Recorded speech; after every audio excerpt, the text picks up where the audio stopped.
Neste vídeo vamos falar sobre a criação das tabelas no HTML com informação vinda do PHP, da base de dados, e formatada com Bootstrap. Okay? O que nós vamos criar aqui então é a tabela que nos vai permitir listar os utilizadores que estão registados na base de dados para depois no próximo vídeo acrescentarmos um mecanismo que permita depois para cada um desses utilizadores fazer as edições de dados, edições de permissões e eventualmente até eliminar o utilizador. Muito bem, agora que já criámos o mecanismo para adicionar utilizadores, obviamente que vamos ter que criar um mecanismo para editar os utilizadores, para alterar a informação dos utilizadores e para alterar também, por exemplo, as suas permissões. Ora, neste contexto, o que é que vai acontecer então? Sempre que nós entrarmos como administrador na nossa plataforma, nós vamos ter então esta opção adicional que nós temos aqui e que os outros utilizadores que não são administradores não vão ter. Okay? Então, quando nós clicamos aqui em gerir utilizadores, o que nós temos neste momento é apenas um título, temos aqui o voltar e novo utilizador. O voltar significa voltar ao menu inicial, aqui o criar novo utilizador significa então entrarmos no quadro onde podemos criar o novo utilizador. Bom, se nós voltarmos então aqui, o que é que seria suposto aparecer agora neste momento? Uma tabela com a identificação dos utilizadores. O Bootstrap pode nos ajudar nesta funcionalidade, uma vez que tem um mecanismo para formatar as tabelas muito interessante. Mas, como é óbvio, nós vamos ter que carregar as informações a partir da base de dados. E, portanto, iremos carregar os utilizadores da base de dados, iremos apresentar algumas das suas informações aqui e depois iremos criar aqui um mecanismo que nos permita, por exemplo, fazer alterações a partir desta tabela. O que é que isto significa dizer? Eu não vou estar a escrever diretamente na tabela, não é suposto fazer isso, nós poderíamos fazê-lo com tecnologias mais avançadas, como é o caso do Ajax, e com outro tipo de mecanismos aqui colocados dentro da nossa página, mas o que nós vamos querer é simplesmente que apareça aqui o nome do utilizador, o seu endereço de e-mail e depois um ícone, eventualmente semelhante a este, que nos possa dar também algumas possibilidades, nomeadamente editar os dados do utilizador, editar as suas permissões ou até mesmo eliminar esse utilizador. Okay? Então é isso que nós vamos tentar fazer aqui. Ora, o que é que vai acontecer? Nós temos aqui o utilizadores gerir, o que quer dizer que dentro da área da administração nós temos aqui então a nossa página utilizadores gerir. E neste momento nós temos aqui simplesmente o quê? Ok, vamos ver o que é que aqui temos. Temos muito pouca coisa, porque temos de facto aqui este título, as duas teclas e estas duas teclas, ou estes dois botões, peço desculpa pelo erro da designação. Estes dois botões são então os botões que nos permitem ter agora aquelas funcionalidades. O que é que nós vamos colocar aqui? A tabela dos utilizadores registados na base de dados. Eu chamo a atenção para um aspecto que eu penso que é importante referir. Eu estou a colocar aqui estes comentários, mas muita atenção, porque estes comentários, como vocês podem observar, são comentários de HTML, o que significa que se alguém estiver a utilizar a nossa plataforma e for ver o código-fonte, estes comentários vão ser visíveis. Se vocês quiserem que os comentários não sejam visíveis, têm uma técnica extremamente simples, que é embeber isto em PHP e colocar simplesmente um comentário em PHP, ok? O que é que vai acontecer neste caso? Este comentário não vai ser lido, ok? Não vai ser apresentado no HTML. Eu queria chamar só a atenção para isso, porquê? Porque muitas vezes nós vamos estar a criar aqui código dinâmico com uma determinada lógica e vamos ter lá comentários que aparecem no meio do código da nossa página. Se nós não quisermos que os espertos e curiosos percebam o que é que lá está, nós podemos fazer aqui com esta técnica, ok? Mas o que nós vamos querer fazer é isto mesmo, é a tabela dos utilizadores registados na base de dados. Ora, as tabelas foram durante muitos anos, e já lá vão bastantes, foram utilizadas para a criação de layouts das páginas da HTML. Atualmente, quem fizer isso é pura e simplesmente a despedida de uma empresa, ok? É literalmente assim. E faz todo sentido. Nós hoje em dia temos o CSS, temos um conjunto de mecanismos de organização das nossas páginas que já não está de acordo com a utilização de tabelas para fazer layouts. Já não cabe na cabeça de ninguém. Mas as tabelas continuam a existir porquê? Exatamente para esta funcionalidade que nós aqui vamos criar. Então as tabelas de HTML caracterizam-se por ter aqui vários aspectos que podem ser importantes. Em primeiro lugar, obviamente, table, que abre e fecha a construção de uma tabela. Mas depois temos aqui algumas coisas que por vezes não aparecem. Nós temos o table head, e o table head é uma secção muito interessante do HTML, porque é o conjunto de cabeçalhos de cada coluna, okay? Onde nós depois temos a possibilidade de colocar o TH e barra TH, que é o table header, onde temos aqui, por exemplo, coluna 1, okay? E vamos ter aqui coluna 2, coluna 3. Ups, vamos aqui colocar corretamente, ok? Coluna 2, coluna 3. E depois, a partir daqui, poderemos ter então as table rows. TR. É uma table row. Dentro de cada table row, nós deveremos ter, dentro da medida do possível, sempre uma coluna para cada um dos THs. Uma table data. TD. E dentro da TD nós temos aqui o texto 1 e depois iremos ter, obviamente, o texto 2 e o texto 3. E, portanto, esta será a apresentação que uma tabela vai ter. Se nós formos verificar agora aqui e refrescarmos para ver o que é que acontece, como vocês podem observar, já existe ali uma formatação atribuída de forma diferente, neste caso com o texto a negrito, nas colunas do texto, etc. Mas nós queremos uma coisa mais sofisticada do que isto, ou neste caso com um aspecto mais interessante. Vamos ver o que é que o Bootstrap nos tem aqui para oferecer relativamente a esta questão. Estamos a falar do Bootstrap 4. Se nós formos aqui à área da documentação, e isto para vos mostrar apenas que nós podemos consultar e deveremos consultar sempre que tenhamos alguma questão, alguma dúvida, algum conhecimento que queremos aprofundar, nós devemos procurar aqui. Se nós procurarmos por tables, nós vamos encontrar aqui alguns exemplos, ok? Temos a table mais simples, o que quer dizer que se nós colocarmos aqui a classe table, vamos ter uma formatação. A formatação, como vocês podem verificar aqui, tem o table head,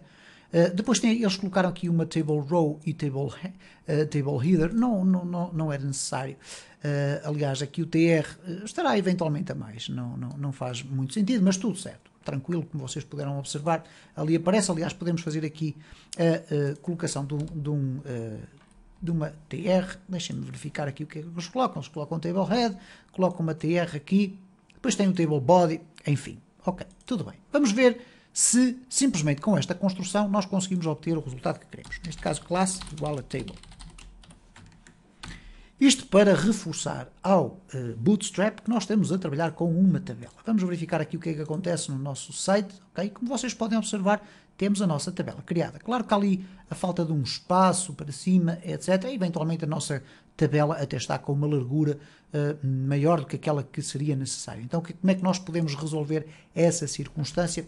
Poderemos colocar aqui um div, classe, igual a row, e vamos colocar, obviamente, aqui em baixo, fechar o div. Vamos colocar aqui uma coluna mais estreitinha dentro desta row. Okay? Então vamos colocar aqui div, classe igual a call, e vamos usar o XS, e vamos, por exemplo, colocar aqui com, vamos imaginar aqui com 8, eventualmente. E vamos procurar aqui agora qual é aquele termo que é usado, que é novo aqui no Bootstrap, para centrar as rows na grid, ok? E existe aqui uma expressão chamada content qualquer coisa, que nós vamos agora procurar aqui, ok? Vamos aqui verificar onde é que está, eu vou procurar aqui rapidamente, e já vos vou indicar onde está, ok? Eu parei ligeiramente o vídeo, simplesmente para ir buscar isto. Tem aqui o Justify Content MD Center, ok? Eu não sei se existe aqui um Justify diferente. Vamos aqui colocar Justify Content, ok? E nós temos aqui o Justify Content e temos aqui o Center, ok? Poderíamos ter a coluna.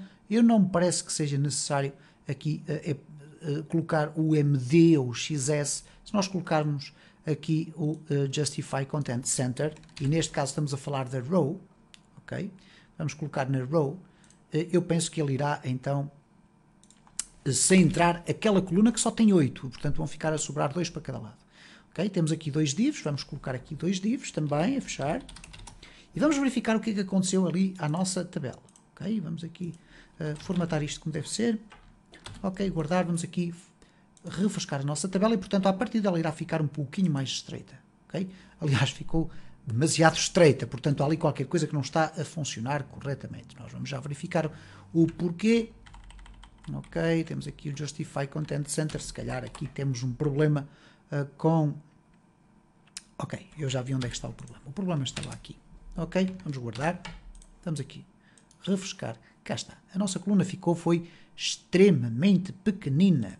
E eu penso que tem a ver com o facto desta funcionalidade aqui, Justify Content Center, estar a limitar o conteúdo automaticamente. Eu vou aqui fazer o seguinte, se eu colocar aqui XS12, eventualmente vai continuar a ter exatamente o mesmo aspecto. Era isso que eu estava a imaginar que eventualmente fosse acontecer. Então nós vamos fazer o seguinte, vamos à boa maneira tradicional, vamos colocar XS12 ou XS8, okay? E vamos verificar o que é que vai acontecer. Ela vai colocar-se ali mais daquele lado, ok? Portanto, é isso que vai acontecer. Aqui termina a coluna e, portanto, eu muito sinceramente não sei neste momento se de facto fará algum sentido ter isto aqui ou não, mas já iremos verificar. Eu, por enquanto, vou então retirar isto e é assim com experiências que nós vamos chegando lá e vamos então ter uma coluna a toda a largura. Ok, tranquilo. Depois iremos fazer aqui algumas alterações. O que eu vou fazer é colocar agora um espaço para cima. Como é que eu vou fazer isso? Bom, eu posso acrescentar aqui nesta row. Ok?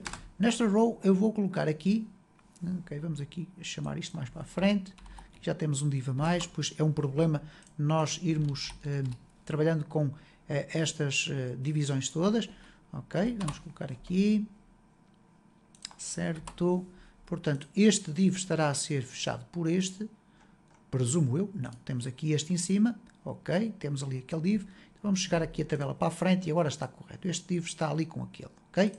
Certo? Eu penso que é isso que está a acontecer. Vamos aqui refrescar, tudo na mesma. Não, já não está tudo na mesma, como vocês podem ver ali no rodapé. Portanto, significa que há aqui, eventualmente, um div a mais ou um div a menos. Eu presumo que seja um div a menos. Vamos aqui refrescar e, como podem ver, o rodapé foi para aquele lado. Então, nós vamos colocar aqui dois divs, barra div e barra div. Eu chamo a atenção para este aspecto que pode ser muito importante, que é o seguinte, sempre que nós abrirmos um div, nós devemos fechá-lo, ok? E devemos fechá-lo no sentido de não nos esquecermos que abrimos um div e depois não o fechamos. E isso é extremamente importante porque podem acontecer estes erros que aqui tínhamos, que neste caso agora desapareceram, como podem observar. Então vamos colocar aqui um espaço. Então este espaço eu vou colocar aqui row e vou colocar aqui uma M3. Margem 3. E vou colocar aqui na table, vamos tentar criar aqui uma P3 também. Isto é uma margem 3 e uma pathing 3. Então vamos verificar o que é que acontece aqui no nosso código. Reparem como a coluna já veio um bocadinho mais para dentro, esta coluna toda, e temos aqui então um espaçamento que é muito interessante. O que é que nós vamos agora colocar aqui no table head? Nós vamos colocar aqui o nome do utilizador. Poderíamos colocar aqui o seu nome completo, o seu e-mail e então a ação, vamos lhe chamar assim. Então vamos acrescentar mais um table head e vamos colocar aqui utilizador, nome completo, e-mail e vamos colocar aqui ação. E vocês já vão perceber o que é a ação. Ora, então o que nós vamos fazer aqui dentro é criar um bloco de código de PHP que irá permitir carregar os dados a partir da base de dados. Okay? Então vamos abrir aqui PHP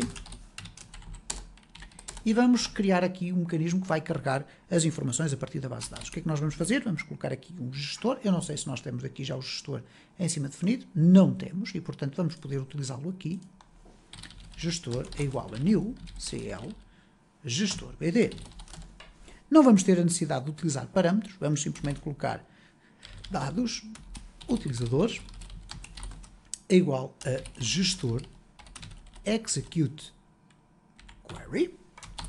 E o que é que nós vamos procurar é select asterisco from utilizadores,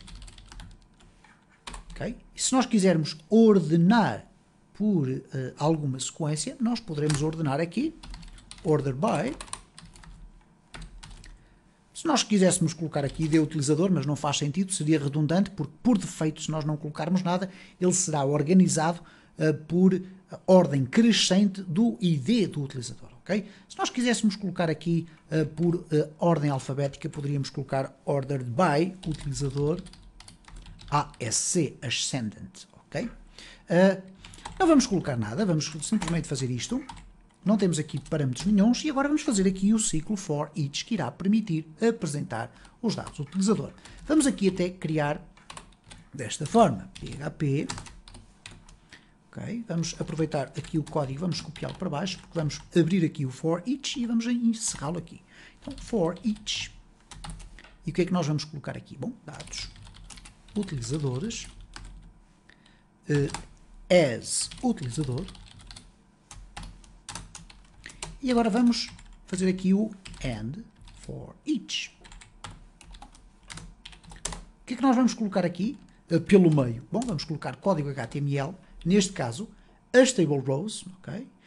Nós temos aqui um for each que vai circular por cada utilizador. Então vamos ter aqui uma table row e vamos fechar a table row. E vamos por agora, simplesmente antes de terminar este vídeo, colocar aqui o td barra td. Vamos copiar aqui e nós vamos ter 4 elementos, sendo que este último nós vamos trabalhá-lo para o próximo vídeo, que é a ação, onde nós vamos colocar aqui um ícone da ação, ok? É um ícone que nós vamos colocar ali. Eu vou colocar ali só esta expressão ícone. O que é que nós vamos colocar aqui então?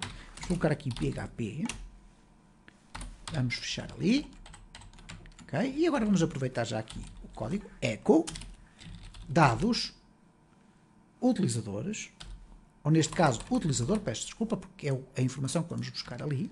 Vamos colocar lá aqui utilizador e agora vamos colocar aqui utilizador. Ok?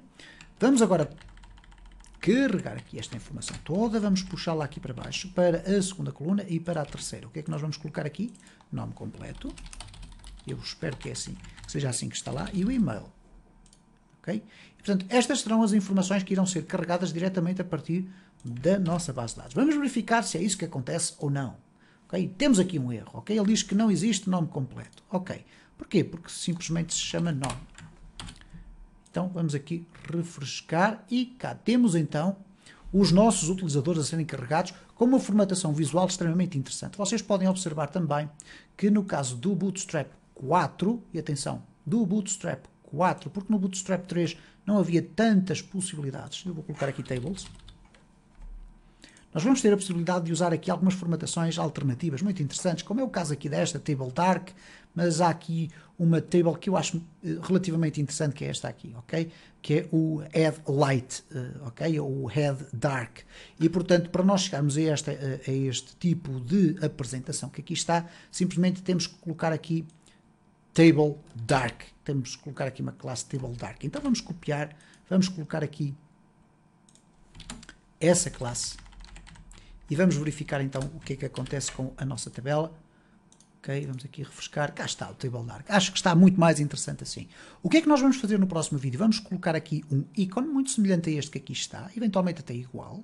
E quando nós clicarmos nesse ícone vai aparecer então o conjunto de opções que nós podemos ter para cada um dos utilizadores. Vai ser uma questão extremamente interessante de resolver, porque eu vou-vos mostrar como é que nós depois conseguimos criar as ligações para cada um destes utilizadores. Porquê?